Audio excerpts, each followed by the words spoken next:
a la parte final, ¿verdad? Ya es la séptima clase, así que pues a seguir animados, a seguir eh, con el mismo gozo de estar preparándonos para servir de una mejor manera al Señor. Así que, pues bienvenidos sean ustedes y los que nos van a estar escuchando más adelante en la grabación. Me gustaría comenzar con una oración para que sea nuestro Padre quien nos guíe en este día, en esta hora de clase, y que a través pues de la misma clase podamos comprender varias cosas acerca de nuestro ministerio. Así que vamos a poner este tiempo en manos del Señor. Dios Padre, queremos agradecerte, bendito Dios, por tus bondades, por tu misericordia. Agradecemos, Señor, por esta oportunidad que tenemos de reunirnos, de poder estar en esta clase, Señor. Gracias porque sabemos que tú has estado obrando a través de ella, nos has estado mostrando varias cosas que debemos de mejorar en nuestro ministerio, Señor, en nuestro discipulado personal. Y Padre, que esta clase del día de hoy siga siendo con ese enfoque de seguir mejorando en nuestro ministerio, Padre. Que pongamos realmente la atención necesaria, que nuestro corazón esté deseoso de seguir aprendiendo, Señor, y que nuestra mente esté también dispuesta, mi Dios, a estar enfocado en esta clase, Señor. Agradecemos por tus misericordias diarias. Y también, Señor, agradezco por los hermanos que están preparándose en esta clase, Señor, y en este seminario. Pedimos por los que no están conectados aún, Señor, por los que verán el video después, que tú también estés con ellos, bendiciéndoles en sus vidas, al igual que los que ahorita estamos en la clase, Señor. Bendice nuestras vidas, bendice, Señor, nuestro ministerio, nuestras familias, Padre. Estamos en tus hermosas manos. Oramos en el bendito nombre de nuestro Salvador, el Señor Jesucristo. Amén. Muy bien. Ok, entonces vamos a comenzar esta nueva clase, la séptima clase ya, como les decía, ya estamos pues prácticamente pues por terminar, ¿no? Ya nos falta muy poco, ya es esta clase y el próximo jueves y terminamos. Y creo que, bueno, en lo personal se me ha ido bastante rápido la clase. No significa eso que haya sido para mí sencilla, porque hay mucho que hay que estar estudiando y preparando para dar la clase, pero realmente ha sido un tiempo bastante bueno, en lo particular lo pienso así. Y bueno, vamos a comenzar con esta clase número 7 y déjame compartir la presentación. Y lo que vamos a hablar el día de hoy es de las congregaciones, los pastores y el discipulado. Cómo estos tres factores, la congregación, los pastores y el discipulado, se van entrelazando, ¿no? En lo que sería el discipulado en general. Hay que entender que la congregación está muy sumergida o muy metida y debería intervenir mucho en lo que es el discipulado. Entonces, tomar en cuenta la vida de los pastores y tomar en cuenta que estos dos factores van entrelazados con el discipulado, nos va a ayudar de realmente desempeñar el discipulado de una manera adecuada. Entonces, es importante que tomemos en cuenta varias cosas que vamos a mencionar ahorita en cuanto a la congregación, en cuanto a algunos temas de los pastores que van enfocados o deberían ir enfocados directamente con el discipulado. ¿Cuántas veces hemos escuchado esta frase? No hay una iglesia perfecta. Yo creo que lo hemos escuchado mucho y nosotros mismos nos lo decimos a nosotros y se lo decimos a las personas que están en nuestra iglesia. Y el problema no es esta frase está diciendo la verdad. Hasta este punto, todavía no existe la iglesia perfecta. El Señor Jesucristo es quien va a establecer su reino y cuando establezca su reino, entonces todos los que son hijos de Dios van a actuar de la manera que Él realmente quiere, ¿no? Entonces va a existir la iglesia pura, la iglesia perfecta. Entonces no hay un problema con esta frase. El problema es que en nuestras iglesias sigue habiendo personas que piensan que la iglesia debería ser perfecta, ¿no? Entonces, ¿cuántas personas de estas que piensan de esta manera van y vienen de una iglesia a otra buscando esa perfección? Ahora, no están buscando la perfección que Dios quiere, ¿no? No están buscando esa perfección que se ve a través de los evangelios, a través de las cartas de cómo debería actuar la iglesia. Están buscando lo que les satisfaga. Están realmente buscando lo que les llene a ellos. Y puede ir incluso en contra de lo que la misma palabra de Dios dice. Entonces, hay mucha gente en nuestras iglesias que son como nómadas, ¿no? Van de una iglesia, van a otra iglesia, buscando algo que realmente les guste, les llene. Y quizá la pregunta sería, ¿eso es el problema de la iglesia ese? ¿O la iglesia tendría que solucionar esa situación? ¿O la iglesia debería cumplir con las expectativas de las personas? ¿Con todas las expectativas de las personas? Entonces, es una pregunta que nos deberíamos de hacer. Y bueno, creo que pensando en lo que ya he mencionado, pues la respuesta sería no. La iglesia no debería estar preocupada por las expectativas de las personas. La iglesia debería estar preocupada por las expectativas que Dios tiene de la iglesia. Y entonces, en base a eso, los líderes trabajar para que esas expectativas sean alcanzadas, las de Dios y no las de las personas. Durante esta lección se tiene el objetivo de conocer cómo está constituida la iglesia. Y realmente esto a todos nosotros nos va a ayudar a saber cómo manejar un discipulado más efectivo. Porque el entender de qué tipo de personas está constituida la iglesia nos va a ayudar a nosotros a saber cómo nos debemos de dirigir con todas estas personas, ¿no? Vamos a poder identificar a esta persona cumple con estas características, a esta persona que está asistiendo a la iglesia cumple con estas otras características. Y eso me va a ayudar a mí entonces a poderme acercar de la manera correcta a esas personas. Muchos de ellos van a ser nuestros discípulos o son ya nuestros discípulos y pensamos que debemos de dirigirnos a ellos de la misma manera con todos y la realidad es que no debe ser así. Así que vamos a hablar un poquito de lo que es la congregación y hay dos tipos de iglesia que existen. Solamente hay dos tipos de iglesia que existen. Una es la que está enfocada en la calidad y otra es la que está enfocada en la cantidad. Y creo que se va a entender hacia dónde voy, ¿no?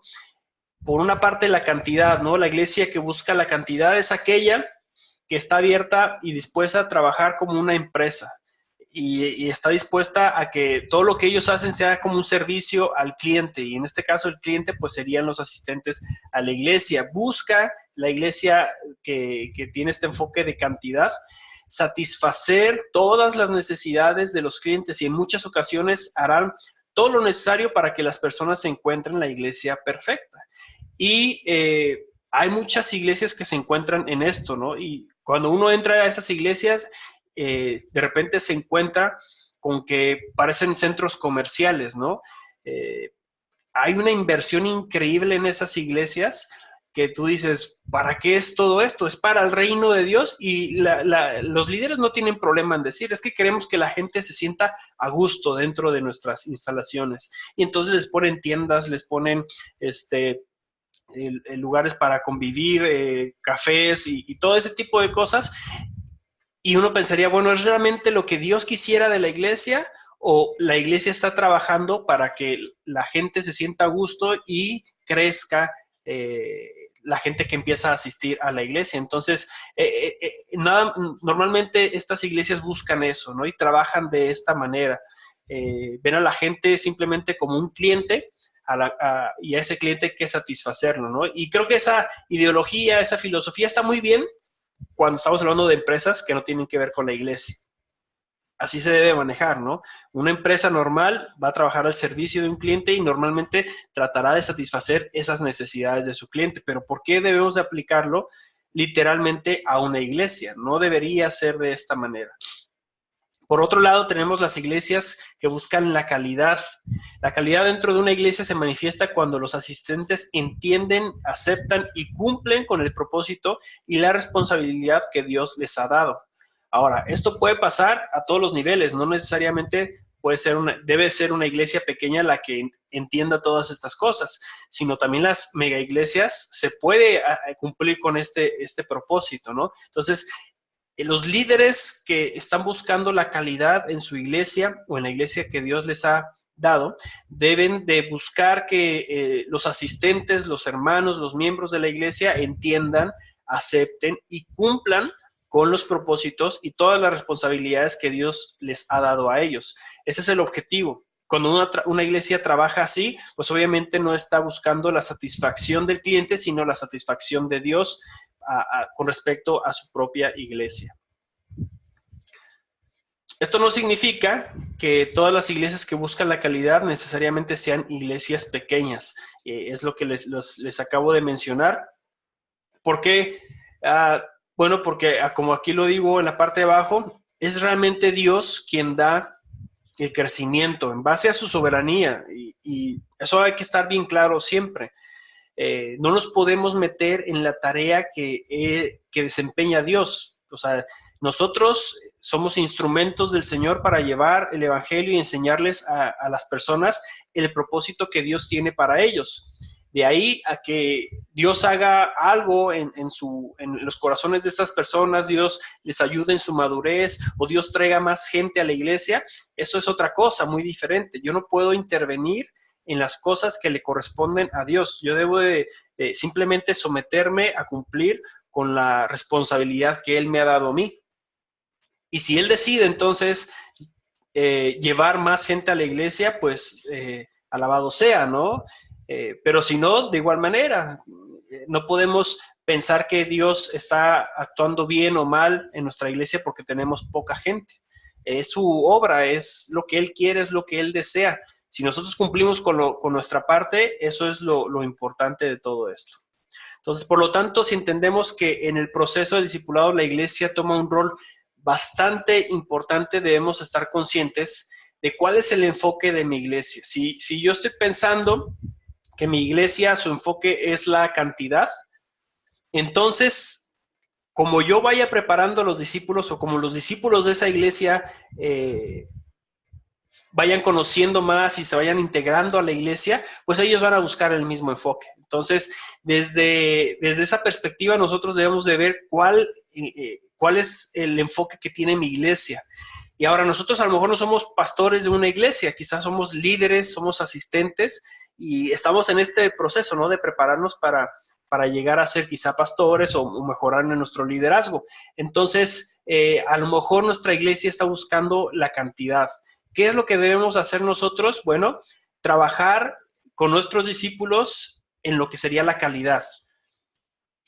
Nosotros obviamente no podemos enfocarnos en la cantidad, sino debemos enfocarnos en la calidad. Por lo tanto, hay que tratar de que nuestros discípulos, por lo menos nuestros discípulos, vean la calidad como lo realmente importante y relevante dentro del enfoque de la iglesia. Ese sería nuestro trabajo. Ahora, si somos los pastores, debemos entonces analizar cómo está nuestra iglesia, si nuestra iglesia está trabajando para atraer más gente o está trabajando para mejorar la madurez o mejorar la vida cristiana de las personas. Si está en la cantidad, deberíamos de como que tomar un tiempo, analizar la situación y tomar cartas en el asunto para que salgamos de ese enfoque de cantidad y nos empecemos a enfocar en la calidad de la iglesia.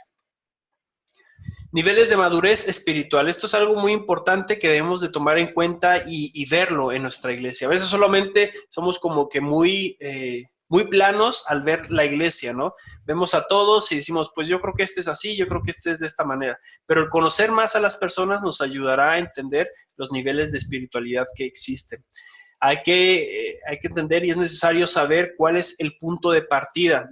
No podemos pensar que todos los discípulos tienen el mismo nivel de espiritualidad. ¿A qué voy con esto? Que muchas veces trabajamos con algunos programas y damos siempre el mismo programa a las personas. Y hay personas que tienen un nivel de espiritualidad mucho más elevado y le estamos dando un material que para ellos no es necesario. Entonces debemos evaluar cuál es el nivel de espiritualidad de las personas para ver desde dónde empezamos a trabajar con nuestro discipulado, ¿no? qué es lo que vamos a enseñar, de dónde vamos a partir para que esta persona crezca y no retroceda o no se estanque. Entonces es importante saber esto.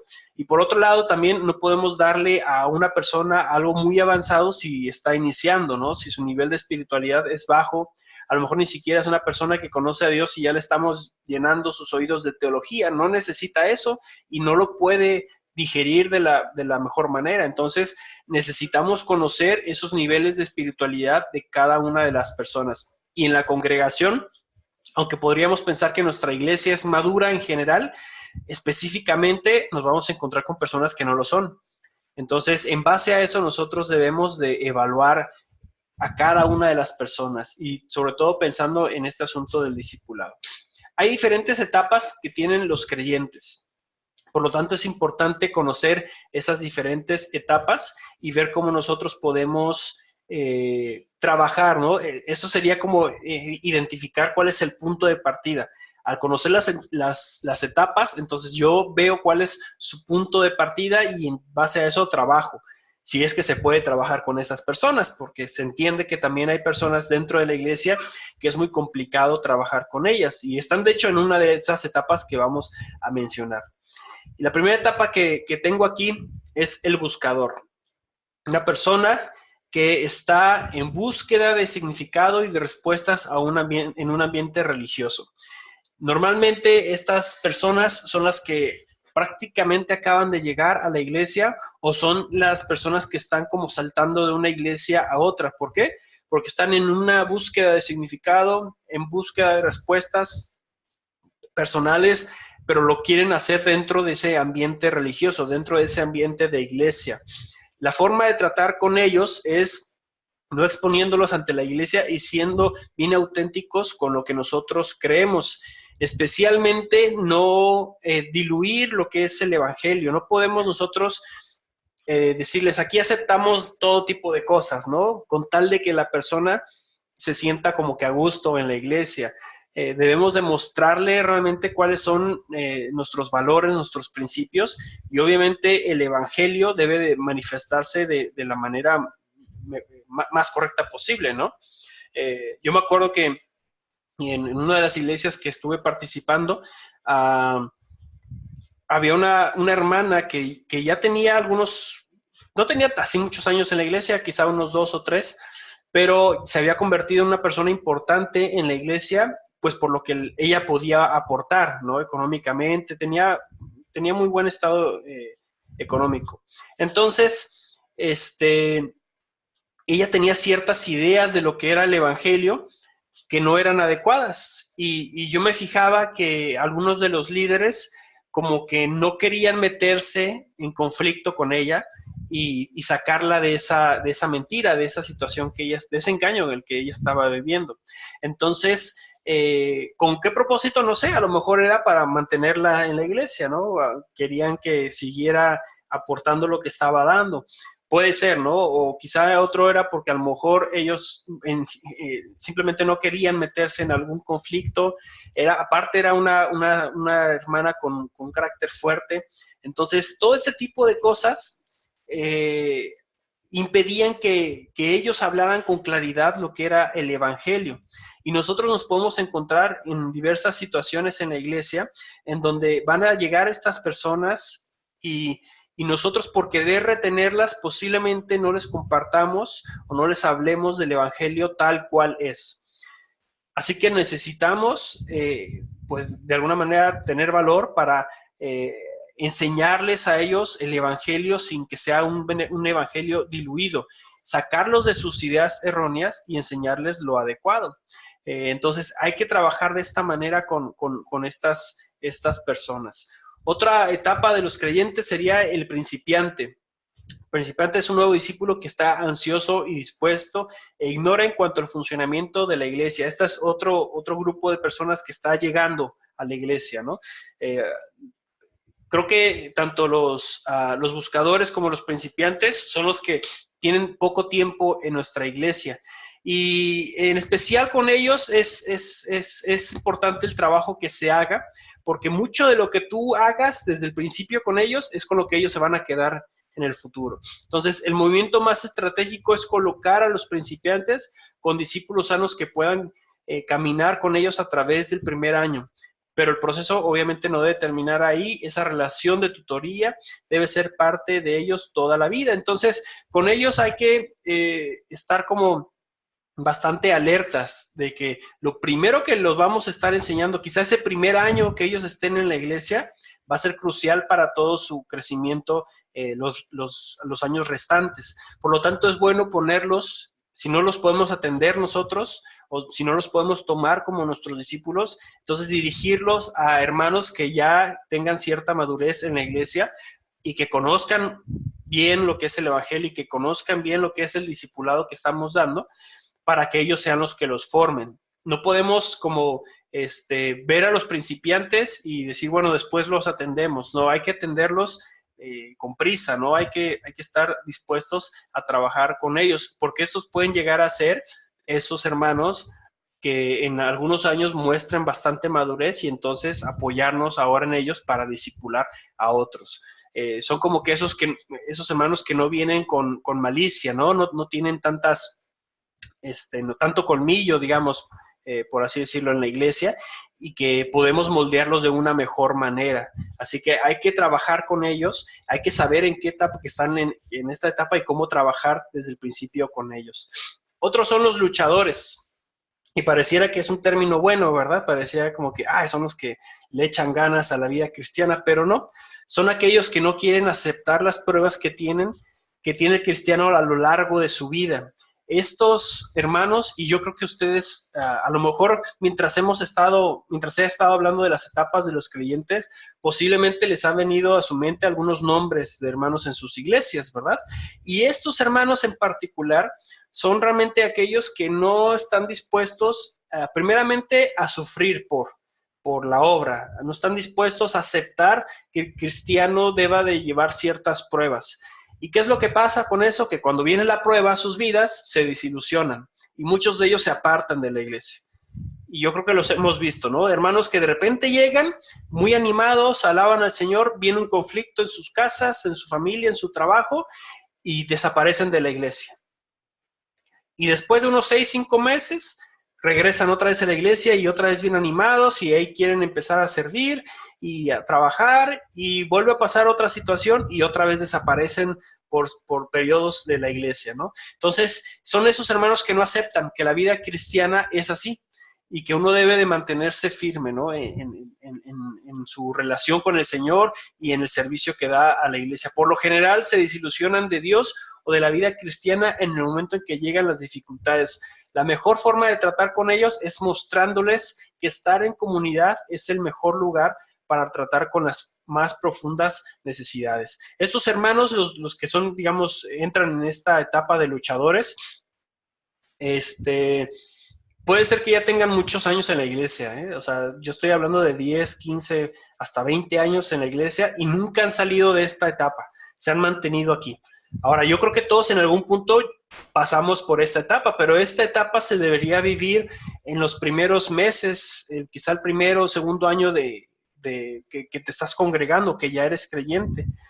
Ya después de eso, pues simplemente estás mostrando que no hay un crecimiento, no hay una madurez, porque sigues cayendo en exactamente lo mismo, ¿no? Entonces, hay un porcentaje muy alto en nuestras iglesias con este tipo de personas o que están en esta etapa. Entonces, hay que trabajar con ellos, sí, definitivamente debemos de trabajar con ellos, y la mejor forma es, pues, tratar de mantenerlos dentro de la comunidad, de la iglesia.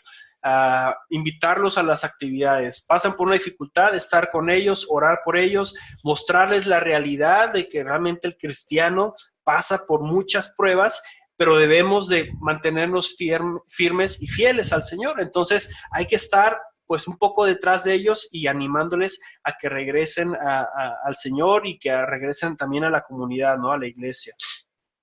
Uno más, otra etapa más, el pasivo. También normalmente el pasivo no va a ser una persona que lleve 1 o 2 años en la iglesia, van a ser aquellos que llevan muchísimos años en la iglesia. Es la gente que en general está estancada espiritualmente como resultado de su negligencia. Normalmente es gente que descuida la práctica de las disciplinas espirituales y elige vivir de las tradiciones de la iglesia. Esto se vive, todas las iglesias tenemos gente pasiva. Puede ser que la iglesia, digamos, por un periodo de tiempo no reciba a los que acaban de entrar, ¿no? A los que habían mencionado que son los principiantes, ¿no? Siempre se me va esa palabra, que son los principiantes. Pero siempre vamos a tener gente pasiva en la iglesia. Siempre va a haber gente así.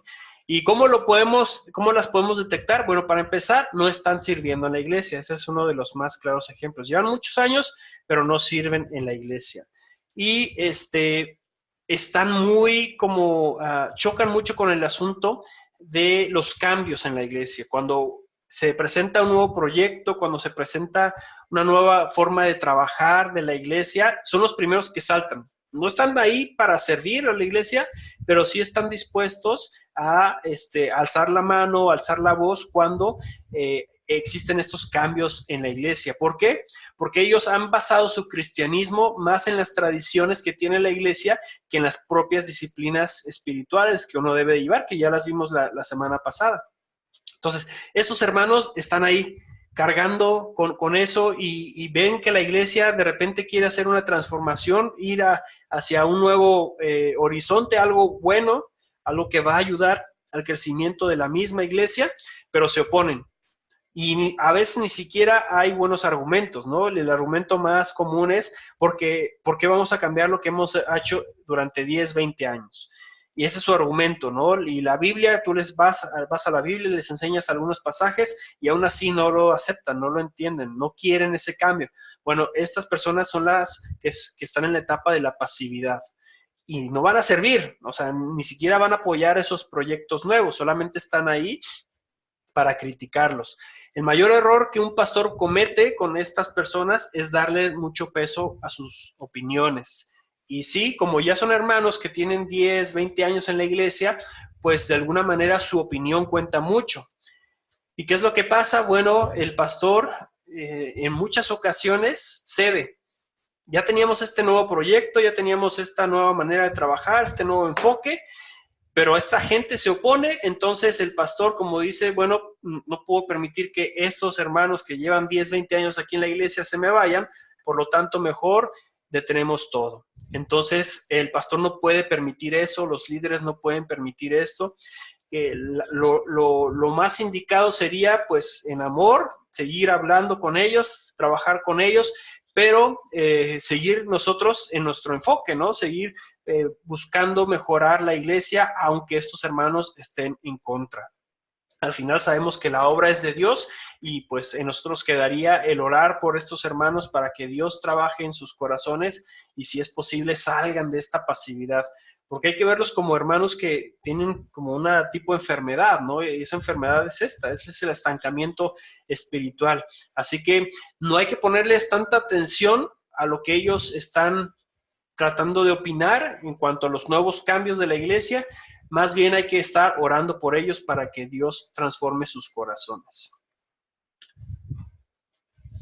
Uno más sería el estable. Y bueno, todos quisiéramos que la iglesia estuviera llena de estos, ¿verdad? Que sacara a los pasivos y que se llenara la iglesia de gente estable. Estos son los discípulos fieles y en crecimiento continuo. La clave es que podamos mantener el enfoque en este grupo de personas porque al final ellos son los que nos pueden ayudar con los buscadores, con los principiantes, con los luchadores y con los pasivos. Si tú eres pastor o eres un líder que ya tiene bastante tiempo en la iglesia y tiene bastantes ministerios dentro de la iglesia, creo que tu enfoque debería ser buscar más a los estables. No porque sea mucho más trabajo el estar con un buscador o un principiante o con un luchador o un pasivo. Obviamente es mucho más trabajo, pero podríamos ser mucho más efectivos nosotros si nos enfocamos con los estables para que entonces ellos trabajen con todos estos demás, ¿no? Entonces, no podemos enfocarnos nosotros en los luchadores y pasivos y dejar a un lado a los estables.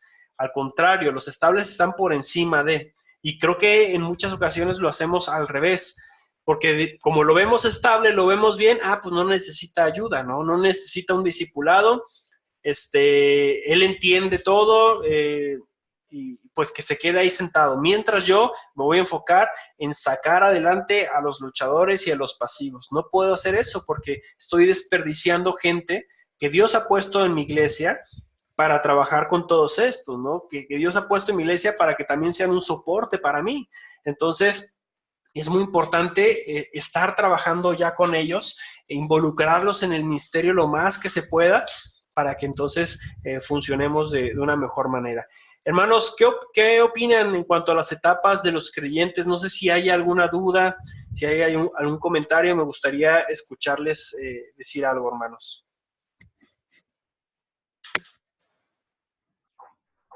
Sí, pues yo creo que nadie está exento de este tipo de personas. Es algo que se vive en las iglesias y bueno, y sí se lucha, se batalla con esos tipos de personas porque cada quien tiene una mentalidad diferente, un concepto diferente y, y para poderlos ubicarlos sí cuesta un poco de trabajo y es un trabajo muy forzado que requiere mucha paciencia para poder convencerlo, ¿no? Quizás de la situación o la posición en que estén. Y realmente eso es muy cierto, porque vuelvo a repetir, estamos en eso y no hay, como usted decía al principio, no hay iglesia perfecta, ¿no? Entonces, pero yo creo que de la mano de Dios ahí estamos y seguiremos y seguir trabajando y al final de cuentas Dios hará su obra, ¿no? En nosotros, en la iglesia.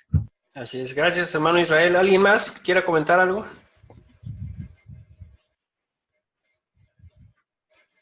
Yo tengo una pregunta para el primer punto que vimos, que son las iglesias. Sí. Es la pasiva, calidad y la cantidad. Ajá. Y hablaba de que es mejor tener poca iglesia o pocos congregantes, que eso habla de la calidad. Pero, ¿qué pasa cuando en una iglesia pasan años y años y años y no crece? O sea, de todos modos, eso ¿es bueno, es malo? Esa es mi duda. Sí, mira, es una buena pregunta y creo que muchas veces nos la hacemos, ¿no? Porque hay muchas iglesias y yo no he trabajado con tantas iglesias acá en México. Me tocó trabajar y conocer muchas más iglesias cuando estaba en Estados Unidos estudiando. Y me di cuenta que allá hay muchísimas iglesias pequeñitas, muchísimas. Entonces uno las ve y dice, pues seguro yo creo que llevan 1 o 2 años, ¿no? Y no, son iglesias de 20, 30 años y tienen como 15, 20 miembros, ¿no? Entonces, si fuéramos como que muy estrictos, pensar que la cantidad no es como nuestro objetivo, entonces diríamos, pues qué iglesia fiel, ¿verdad? Ha sido una iglesia muy fiel porque ha mantenido un número de miembros muy, muy pequeños. El asunto es que esas iglesias también, pues podríamos verlas como algunas de ellas iglesias un poco enfermas, porque aunque su enfoque no ha sido la calidad, tampoco ha sido la cantidad no ha sido su enfoque, pero tampoco ha sido la calidad. Cuando uno trabaja en la calidad, uno le deja el trabajo de la cantidad a Dios. Y Dios, si ve que hay calidad en una iglesia, pues va a atraer más gente. Si ve que se están formando líderes, siervos, que están formando discípulos en una iglesia que es una iglesia que honra al Señor, que está preocupado por eso, entonces esa iglesia va a ser una iglesia grande porque el Señor va a empezar a llevar más gente a esa iglesia para que los líderes sigan preparando, ¿no? A toda esta gente. Entonces, yo no veo como que esté peleado la cantidad de gente que vaya a la iglesia con la calidad. El punto es que hay iglesias que se enfocan solo en la calidad y hay iglesias que se enfocan, solo en la cantidad. Ese es el problema. Mi enfoque sí debe ser solo la calidad y Dios va a atraer a todas las demás personas. Entonces, ese debe ser mi enfoque, no la cantidad.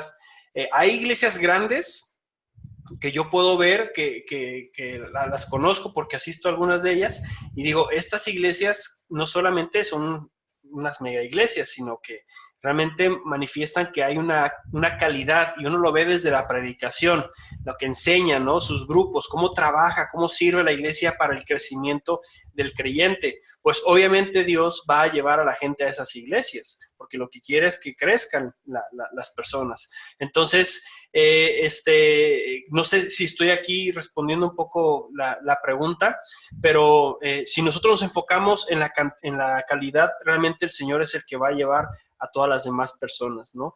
No podemos pensar que una iglesia, como no podemos decir que una iglesia por tener muchos, es que se enfoca solo en la cantidad, como no podemos pensar que una iglesia que tiene pocos solo se enfoca en la calidad, ¿no? Debemos de entender y de ver las iglesias y ver que tanto puede estar una iglesia grande enferma, como lo puede ser una iglesia pequeña, ¿no?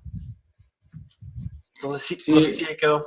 Sí, está bien. Yo considero también que bueno, sería como que una iglesia de puros pasivos, ¿no? Sin crecimiento, sin estancados. Yo he visto que conozco iglesias muy grandes y también conozco iglesias muy pequeñas y siempre se ha dicho, y creo que sí hay un poco de razón en esa situación. Cuando hay una iglesia muy grande es muy difícil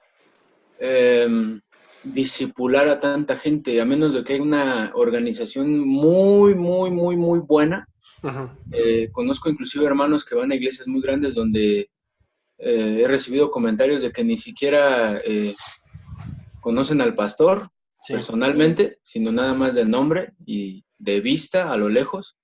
Y inclusive han pasado situaciones en las que para que puedan ellos servir tienen que pasar años y años y años, porque a veces, yo no estoy en contra de las iglesias grandes, yo creo que funcionan, hay iglesias que funcionan muy bien, pero sí a veces resulta un poco difícil tratar de discipular a tantísima gente. Aquí en México hay una iglesia que se llama Calacuaya, que está en Atizapán.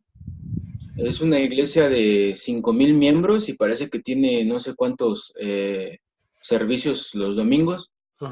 Y me han comentado que tienen ese problema. Inclusive he recibido comentarios que lo ven, hay algunos congregantes que lo ven como un club social.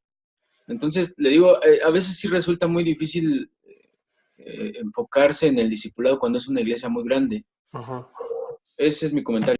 Sí, gracias, hermano Juan José. Fíjese que estas etapas de los hermanos están en todas las iglesias. Quizá hay algunas iglesias y, digamos, si es una iglesia que tiene 15 personas y es una iglesia que no crece, que no se desarrolla, que nadie sirve, pues podríamos pensar que todos son pasivos, ¿verdad? Pero me parece que en general todas las iglesias tienen gente con todas estas etapas, desde las mega iglesias como las iglesias de 200 personas. Hay gente de todo tipo, los estables, los pasivos, los luchadores, todas estas etapas están ahí manifiestas en la iglesia. Yo, por ejemplo, también de repente asisto a una iglesia aquí que es de más o menos unos 5,000 miembros, pero la manera en que ellos trabajan es muy efectiva, o sea, trabajan con la madurez o trabajan para la madurez de las personas y no tienen muchas actividades de evangelización y hacen campañas de nada. No, ellos simplemente tienen su iglesia y trabajan entre semana en las casas de los hermanos, con grupos de vida o grupos pequeños. Y así, bueno, se llaman grupos conexión, me parece. Entonces, así es como ellos trabajan y trabajan en la madurez de las personas que están asistiendo. Hay personas estables ahí, muchas. Hay personas luchadoras, muchas. Hay personas pasivas, también hay muchas. Entonces, debemos de entender que nuestras iglesias, sean grandes o pequeñas, en general, vamos a contar con todas estas personas. Lo importante es identificarlas. Lo importante es como, esta persona hace estas cosas, por lo tanto, seguramente es estable. O esta persona nunca quiere apoyar, siempre se está quejando, lo que sea, pues puede ser pasiva, puede ser una persona luchadora, ¿no? Entonces debemos de identificar para saber cómo trabajamos con ellos o en quién nos debemos de enfocar, ¿no? Si es como les decía, si es una persona pasiva que lleva 20 años en la iglesia y yo llevo 20 años tratando de ayudar a esa persona y mientras a un lado tengo a unos hermanos que se ven que son estables y no les pongo atención a ellos por más de 2 años, pues ellos al final van a decir, bueno, pues si aquí no quieren que ayude, si aquí no quieren que sirva, si no se preocupan por nosotros, pues nos vamos a otra iglesia donde sí podamos manifestar, donde sí podamos ayudar y servir a la iglesia, ¿no? Entonces, ese es el punto, como identificar a las personas para que entonces nuestro discipulado sea más efectivo y nos dirijamos a las personas correctas, ¿no? Entonces, eso es lo importante de encontrar la etapa en la que se encuentra cada una de las personas. Gracias, hermanos, por sus comentarios. Vamos a seguir para terminar la clase. Dice, instrucción y organización de la congregación. Aunque dentro de la iglesia podemos encontrar personas ordenadas y desordenadas, es un hecho que la enseñanza ordenada y con propósito siempre va a ser la enseñanza que todos quieren escuchar. ¿A qué voy con esto? Hay personas en nuestra iglesia que quizá tienen un desastre en su casa, ¿no? O que son muy desordenados, o hay personas que son demasiado ordenadas. No importa las personas que tengamos en la iglesia, hay que entender que en general ellos siempre van a querer tener una enseñanza que se vea como ordenada y con propósito. Entonces, es algo que nosotros debemos de tomar en cuenta pensando en nuestra congregación y en los discípulos que estamos formando, porque el discípulo no solamente se forma en mi reunión que tengo con él cada semana, sino en el mismo ambiente de la iglesia. Y si yo tengo la oportunidad de trabajar en este asunto de lo que es la enseñanza general de la iglesia, y hacerlo de una manera ordenada, pues eso mismo va a aprender en mi discípulo. Entonces, por eso es importante tomarlo en cuenta. Hay que conocer entonces cuáles son las necesidades espirituales de la iglesia, hay que analizar la iglesia. Mucho de esto se puede aprender de cuando estamos viendo en qué etapa se encuentran algunos hermanos y entonces armar una estructura de la enseñanza. En algunos casos esto requiere una preparación de 6 meses a 1 año de anticipación. Y sí, aunque realmente es un trabajo duro, vale la pena, vale bastante la pena. Hay algunos hermanos que prefieren como ir al día, ¿no? Pues es que yo vi esta situación en mi iglesia esta semana, entonces voy a enseñar acerca de este tema. A lo mejor ataca en la situación inmediata, ¿verdad? Pero lo interno, lo que hay realmente adentro, no se está trabajando. El corazón del creyente no se trabaja, sino es a través de un proceso. Si es como que nada más porque hubo una situación de 2 hermanos en la iglesia, entonces voy a hablar de este tema, ¿no? Hubo un pleito entre 2 hermanos en la iglesia el miércoles, entonces el domingo voy a hablar acerca de vivir en paz. Está bien, o sea, hay que vivir en paz, eso se entiende, pero no puedes ir atacando nada más como algunos síntomas que se ven en la iglesia. Hay que ir hacia los problemas, hacia lo que hay más profundo, y esto solo es a través de procesos. Y entonces trabajar con una enseñanza estructurada nos va a ayudar bastante a hacer crecer a nuestros hermanos, ¿no? Entonces, sí es un trabajo cansado, lleva mucho tiempo, dependiendo qué tanto quieres abarcar, ¿no? Qué tanta estructura le vas a dar, si vas a armar todo 1 año, si vas a armar 6 meses, si vas a armar 5 años, pues más o menos de eso dependerá el tiempo que te tardes en prepararlo. Importante entender que hay que comenzar desde el principio. ¿Esto qué significa? Que en el momento en que llegan las personas nuevas a la iglesia, nunca se debe suponer en qué nivel espiritual están. Así que hay que evitar proporcionar, mejor dicho, esto se puede evitar proporcionando algún tipo de introducción acerca de nuestras creencias, nuestras costumbres y nuestros valores de la iglesia. Hay que darle a conocer a las personas que van llegando a la iglesia quiénes somos desde el principio. No sé si se han fijado o si han buscado iglesias por internet, pero en muchas de las que yo busco, ahí dice valores, quiénes somos. Entonces, la gente ya desde el principio sabe tal cual es la iglesia, ¿no? Y la conocen. Entonces, es importante que nosotros empecemos desde lo más básico y no demos por sentado muchas cosas. Y eso también nos va a ayudar bastante en nuestro discipulado. Por menos organizada que sea una iglesia, tiene filosofía, y esa filosofía debe ser presentada a los nuevos miembros de la iglesia. Esto también obviamente lleva a los discípulos. Por más o por menos organizada que sea nuestra iglesia o parezca ser nuestra iglesia, tenemos una filosofía. Y a lo mejor ni siquiera está por escrito, ¿verdad? Pero hay una filosofía de la iglesia. Cada iglesia tiene su propia filosofía. ¿Qué es lo que se recomienda aquí? Bueno, que para empezar la iglesia ponga por escrito cuál es su filosofía la estructure bien, para que cuando lleguen las nuevas personas, los nuevos miembros y los nuevos discípulos, ellos la conozcan y sepan en dónde están. Y esto va a ayudar mucho porque hay iglesias que nunca enseñan acerca de su filosofía, no hablan de sus objetivos, de sus propósitos, de la visión que tiene la iglesia, nunca hablan de esto. Y de repente quieren entonces empezar a hablar, y es posible que haya gente en la iglesia que ya lleva 1 o 2 años y que no sabían acerca de estos valores, no sabían acerca de estos objetivos y propósitos, y de repente digan, pues yo no estoy de acuerdo con ellos. Y ya llevan 2 años en la iglesia. Entonces, ¿qué es lo que va a pasar? Pues van a retroceder en su discipulado, posiblemente hasta salgan de la iglesia. El que la iglesia desde el principio conozca su filosofía, o mejor dicho, que los hermanos de la iglesia conozcan la filosofía de la iglesia, va a ayudar a evitarnos muchos problemas, ¿no? Incluso en el discipulado, porque lo que tú quieres de la iglesia es básicamente lo mismo que querrías de un discípulo. Les voy a poner un ejemplo. En la última iglesia en la que estuve sirviendo en Carolina del Norte, se llama la iglesia Point. Point Church es el nombre. Y esta iglesia, a mí me tocaba muchas veces dar la bienvenida, ¿no? Y a otros hermanos, pero en todas las bienvenidas decíamos cuál es la misión de la iglesia. Y la misión de la iglesia es apuntar a las personas hacia Cristo, o dirigir las personas hacia Cristo. Siempre se decía, todos los domingos. Y los hermanos que ya llevan 1 o 2 años ahí, ya la escuchaban, y porque uno podría decir, pues es que si lo repito tanto, pues se van a cansar de escuchar lo mismo. Los hermanos que más tiempo tenían en la iglesia eran los que más vivían esta filosofía. Y los que iban llegando conocían entonces cuál es la filosofía de la iglesia. Y en muchas ocasiones decían, esto me gusta, esto es lo que yo quiero, esto es lo que yo entiendo que debe hacer una iglesia, por lo tanto, me quedo en la iglesia. Y empezábamos a trabajar con ellos en el discipulado, y todo iba el discipulado enfocado a nuestra visión de iglesia. Y entonces no teníamos estos problemas de que 2, 3 años después un hermano iba a saltar y iba a decir, es que yo no estoy de acuerdo con el propósito o con la visión de la iglesia.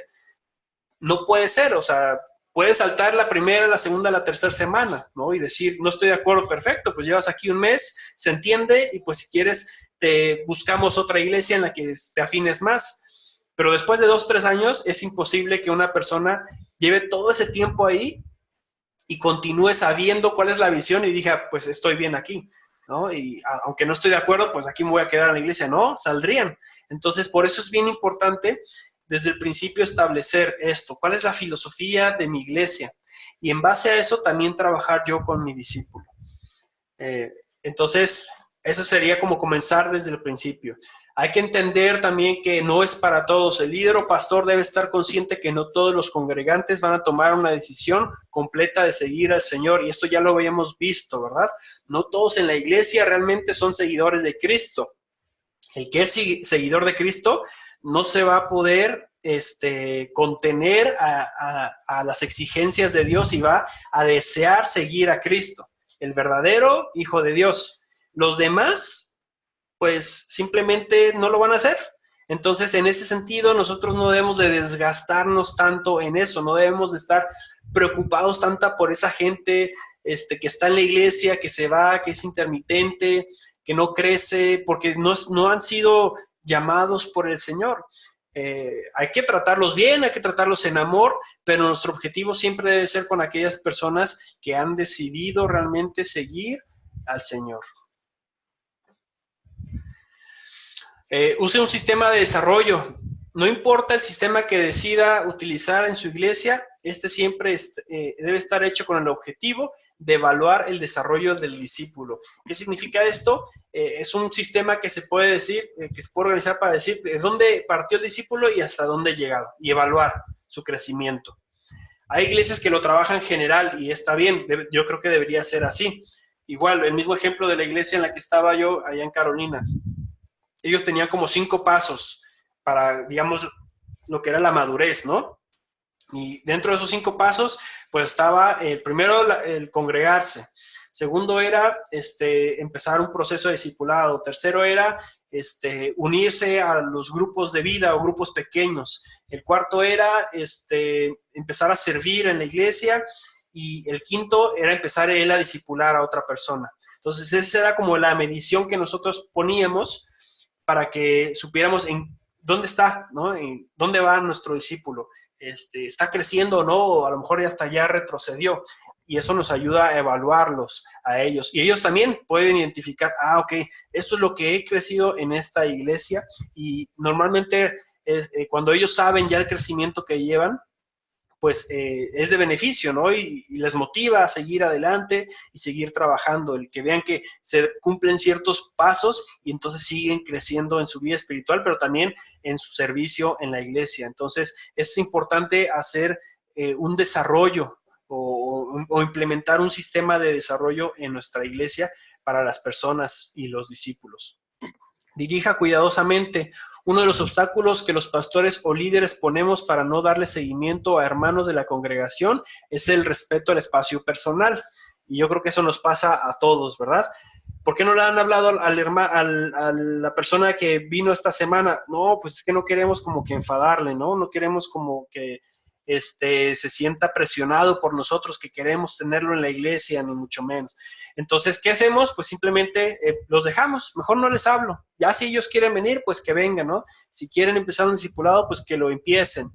Pero no, debemos de dirigirnos cuidadosamente a ellos, ¿no? Debemos de realmente buscarlos y estar pendientes de sus necesidades.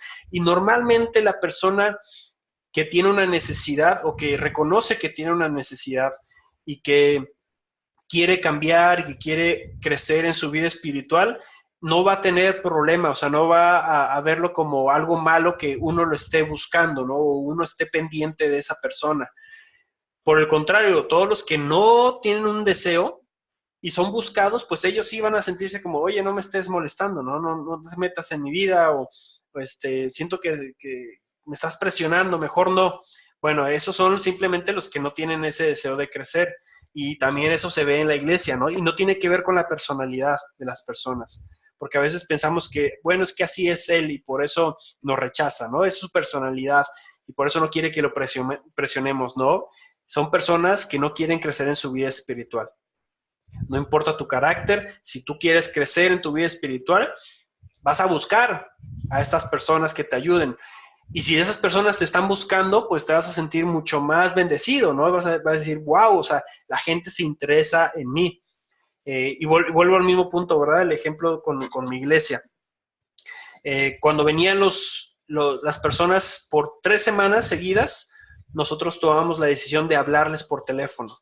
Durante esas 2 primeras semanas solamente se les enviaba unos correos de agradecimiento por haber venido a la iglesia y les dábamos como los programas de las siguientes actividades. Y en la 3ª semana decidíamos llamarles por teléfono. Y me encontré variado el asunto. Personas que agradecían mi llamada y que se sentían contentos digamos, de ese detalle de haberme comunicado con ellos y de estar pendiente de ellos y querer orar por sus vidas. Me encontré personas así y que sé que hasta el día de hoy siguen en la iglesia, como me encontré con personas que para empezar ni siquiera me contestaban algunos, ¿no? Y otros me decían, ¿sabe qué? Mejor otro día, ahorita estoy muy ocupado, sí fui a la iglesia, pero no tengo tanto interés, cuestiones así, ¿verdad? Ahorita no estoy listo, lo que sea. Entonces, ellos simplemente desaparecieron de la iglesia. ¿Por qué? Porque no tienen un deseo de crecer en su vida espiritual. Pero esto no debe de a nosotros frenarnos en estar pendientes de las personas. Va a haber gente que va a reaccionar bien y va a haber gente que va a reaccionar mal. Hay que enfocarnos en la gente que quiere crecer en su vida espiritual. Así que seamos cuidadosos y diligentes en las formas y los tiempos que dedicamos al discípulo. La gente necesita ayuda y dirección de Dios, y Dios nos ha puesto en el camino de estas personas. Obviamente no vamos a estarles hablando cada media hora, ¿verdad? O todos los días. Hay que ser prudentes también, ¿no? Porque podemos así espantarlas, a las personas que tengan un mal concepto de nosotros, de por qué hay tanta insistencia todos los días de hablarme y buscarme. Y a lo mejor tú lo que quieres es mostrar que amas a la persona o quieres o que estás pendiente de ella, ¿no?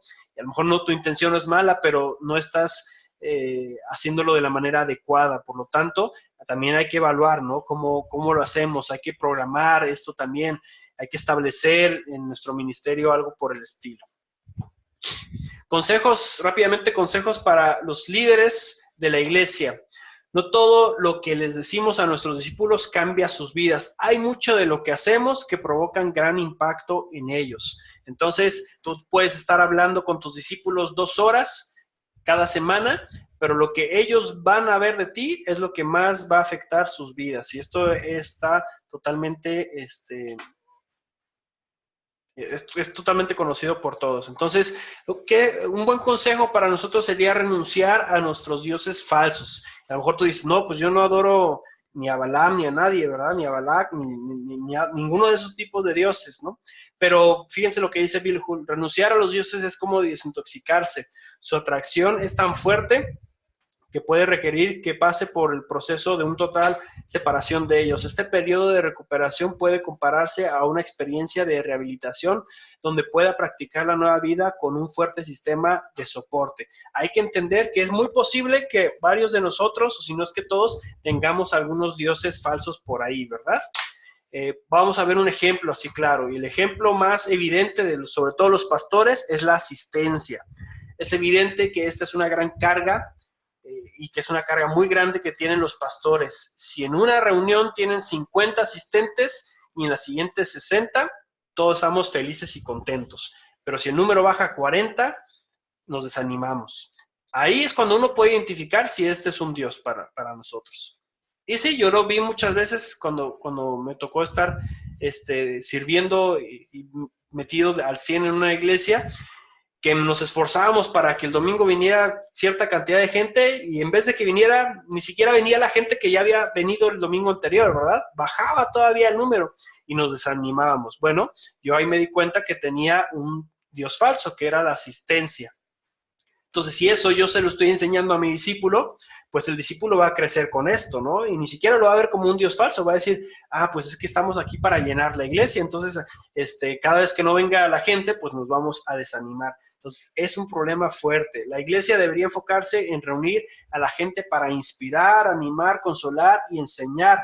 El reino de Dios debe crecer naturalmente a través de las familias y otros medios, por lo que el pastor nunca debería hacer actividades o invertir dinero y tiempo en llenar la iglesia. Toda iglesia sana crece por sí sola.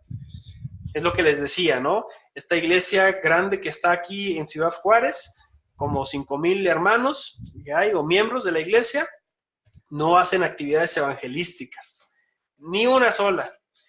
Y tienen 5,000 personas. ¿Qué es lo que pasa? Toda iglesia sana crece. Y el pastor está enfocado en el crecimiento de los hermanos, el crecimiento espiritual, y deja la parte del crecimiento en cuanto a la cantidad de hermanos a la iglesia, se lo deja al Señor. Entonces, eso debemos de entenderlo nosotros y dejar que sea un Dios falso el que tenemos, ¿no? De la asistencia. Es un ejemplo. En nuestra cultura religiosa actual hemos hecho de la asistencia la medida más importante de nuestro éxito. Honramos y exaltamos a las iglesias grandes. Sus pastores se convierten en una élite sacerdotal a quienes otros observan para recibir dirección, pero este sistema de creencia nos impide enfocarnos en lo que es requerido para cumplir con la gran comisión. Entonces, hay que poner atención en eso. No necesariamente debemos de exaltar a los pastores que tienen iglesias grandes, ni verlos como que son superiores a nosotros, ¿no? ¿Por qué? Porque puede ser que una iglesia grande no necesariamente sea sana, y ya se los había mencionado, ¿verdad? También podemos encontrarnos con ese tipo de iglesias. Entonces, no es la medida del éxito. La cantidad no es la medida del éxito, aunque nos cueste pensarlo y nos cueste que esa sea una idea en nuestras propias vidas, no es la medida del éxito y por lo tanto debemos dejarla a un lado. Consejo más, desarrolle su vida interior. El pastor siempre dice, no tengo tiempo, ¿verdad? Y la prisa o los líderes en general no tenemos tiempo. ¿Para qué? Para cuestiones importantes que serían, digamos, el devocional. porque estamos cansados y de alguna manera nos justificamos y decimos, pues ya todo lo que le invertí a la iglesia, pues yo ya estoy obrando bien, ¿no? Yo ya sigo creciendo y sigo madurando, ¿no? La única madurez o la madurez más constante en nuestras vidas viene a través de mi encuentro con el Señor, ¿no? Y dejar de pensar que es una práctica que debo de hacerla porque es un requisito y porque eso se vuelve en algo, en algún concepto como religioso, ¿verdad? Entonces, esto último que dice acá, todo esto no sucede, o sea, crecimiento realmente espiritual no va a suceder si dedico 20 minutos contados a Dios. Hay que detenernos, hay que guardar silencio y tratar de escuchar lo que el Señor tiene para nosotros. Entonces, es un proceso de mucho más de 20 minutos. No necesariamente digo que tengas que estar 3 horas sentado y en silencio tratando de escuchar al Señor, pero sí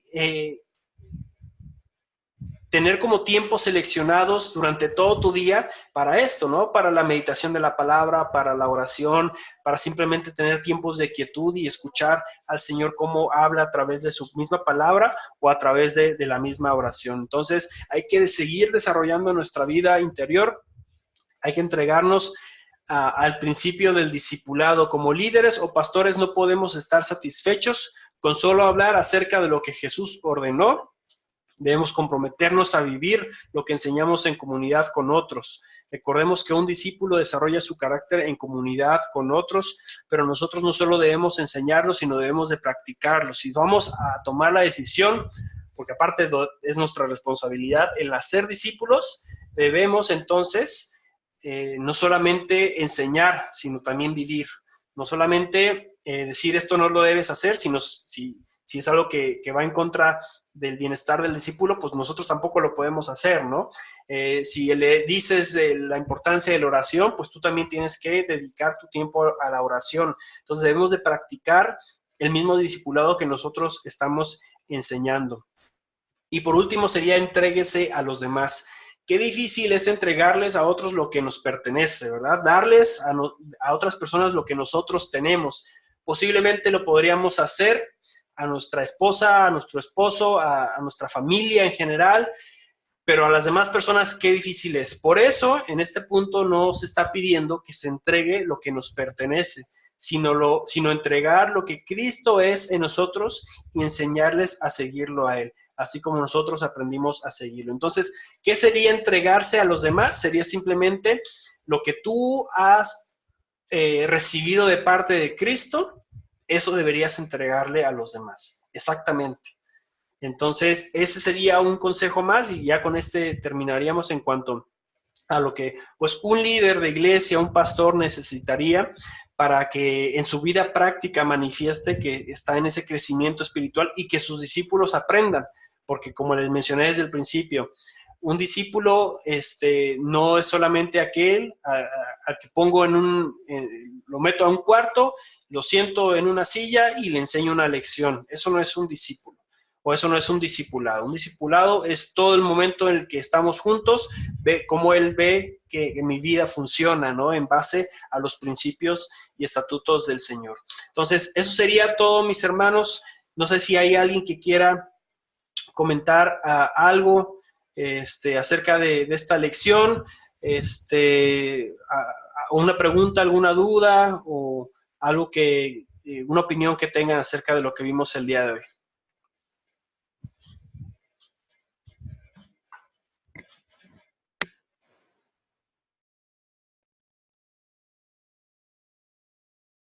¿No? Bueno, todo muy bien. Entonces, la clase la damos por finalizada. Y nada más déjeme, termino de grabar la clase. Entonces la clase la damos por finalizada y espero que podamos seguir en